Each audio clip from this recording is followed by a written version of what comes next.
Telah berkata Al-Faqih rahimallahu ta'ala, barang siapa berkehendak bahwa lepas ia daripada azab kubur, maka hendaklah ia melazimi akan 4 perkara dan menjauhkan 4 perkara.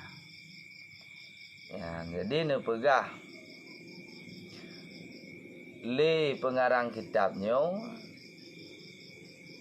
bahwa barang siapa tak berkehendak nak terlepas tanyo daripada azab kubur, benar talazim drawatih.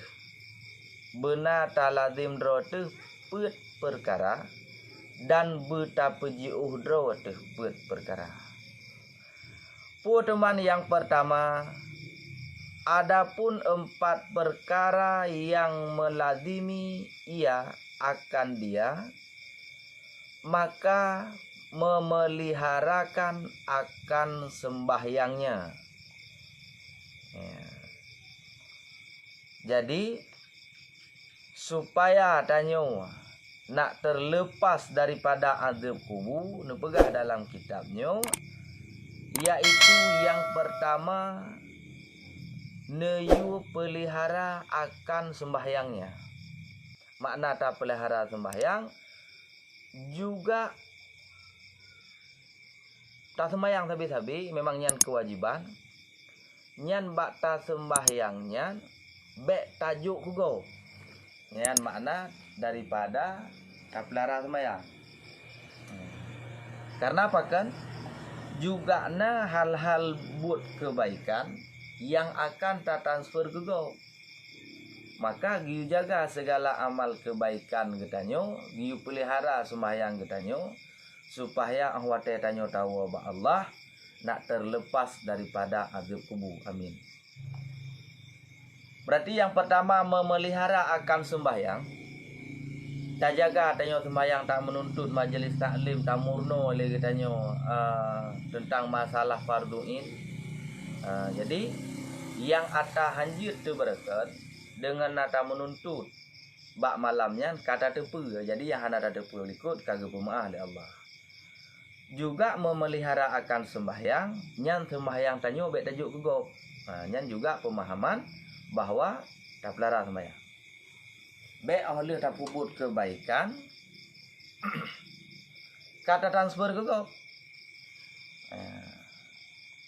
Akibat tak transfer kegop, hai tanyo tak sembahyang. Tapi tak mupat. Tadung mupat juga kedengku main sah gitu. Ya kata transfer kegaknya. Untuk ahwate taupat yang kedua kau tang kegaknya. Jadi ahwate tak pubut lom tinggal. Dengan sendiri kata juk lom kegaknya. Maka sembahyang getanyo geyu pelihara dari segala aspek. Kepu mudah-mudahan mati nyan kapasti dan tiga tapreh antri sagai. Ahwate tahu ba Allah dengan nale getanyo tak pelihara sembahyang akan nabi li Allah Subhanahu wa taala dan akan nepejiuh azab kubur bagi getanyo. Ya. Alehnya yang kedua bertalazim drawatuh supaya terlepas ia daripada azab kubur, iaitu bersedekah. Ya, jadi bersedekahnya giu lazim drawatuh supaya nak membantu tanyo dalam kubur, supaya nak terlepas daripada azab kubur. Nyan sedekah sangat-sangat luar biasa. Mungkin fadilah-fadilah bersedekah cukup jai kagak peleh le gure-gure yang lain tentang masalah fadilah-fadilah bersedekah. Bahkan karena sebetulnya yang pertama ilaya begat akai bertalazim drawatuh, yang kedua daripada tamu sedekah. Tamu sedekah dengan materi, tamu sedekah dengan pikiran, tamu sedekah dengan tenaga, tamu sedekah hal-hal yang lain yang get. Yang ketiga, supaya terlepas ia daripada azab kubur, maka hendaklah ia melazimi membaca Al-Quran. Karena baca Al-Quran, tiap-tiap sabah huruf, nyan Allah Ta'ala Nabi dalam sabah huruf nyan 10 kebaikan. Alinyan menyata baca lagi tanya taulang-ulang kaji pelajaran. Taulang-ulang baca Al-Quran. Nyan barakah ke gedanya. Dan yang seterusnya, berkehendak ia bahawa lepas ia daripada azab kubur, memperbanyak membaca tasbih, maka bahwasanya ini segala perkara yang menerangkan kubur dan meluaskan dianya kubur. Jadi, tak pelihara semayang, tak sedekah, tak baca Al-Quran, tak pula tasbih, nyan mandum-mandum nyan perkara nyan akan menerangkan kubur dan gepeluah kubur katanya. Mudah-mudahan amin. Adapun 4 yang dijauhkan dia itu, maka yaitu dusta yang pertama. Yan, baik sulit. Tanya dusta tinggal tu mana tu. Nak kacau talung hana menan tinggal tu dusta. Tanya tak mengaku roh di Islam.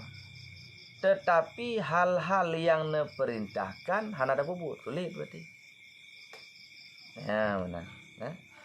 Yang kedua, khianat. Olehnya yang namimah. Ini bahasa Aceh, lalat merah haru, adu domba. Yang cukup bahaya. Dan yang keempat, giu puji uhra tu dan kencing atas badan. Akibat pemahaman kencing atas badan. Iaitu betapa suci draw tu, tak pergelih draw tu. Atau tak murno hukum hadas. Hukum mana hadas. Bumupum kiban tata cara haji. Dengan nata menuntut, karena menyahana mupum bagiannya, tubuh tanya mantang menaji sabi-sabi, mantang menghadas. Bahkan pulom urang-urang yang memang sama sekali hana gemu suci supaya tanyo terlepas daripada azab kubur, bertalazimi dosa daripada buah perkara. Yang pertama, tak jaga memeliharakan sembahyang. Yang kedua, tak bersedekah. Yang kelima, berarti baca Al-Quran. Yang keempat, tasbih. Menyangkut dengan masalah yang dijauhkan, berarti yang pertama kita jauhkan dusta, kita jauhkan khianat, kita jauhkan adu domba, dan kita berusaha bersuci. Kenapa? Karena Allah Ta'ala lebih suka yang suci-suci.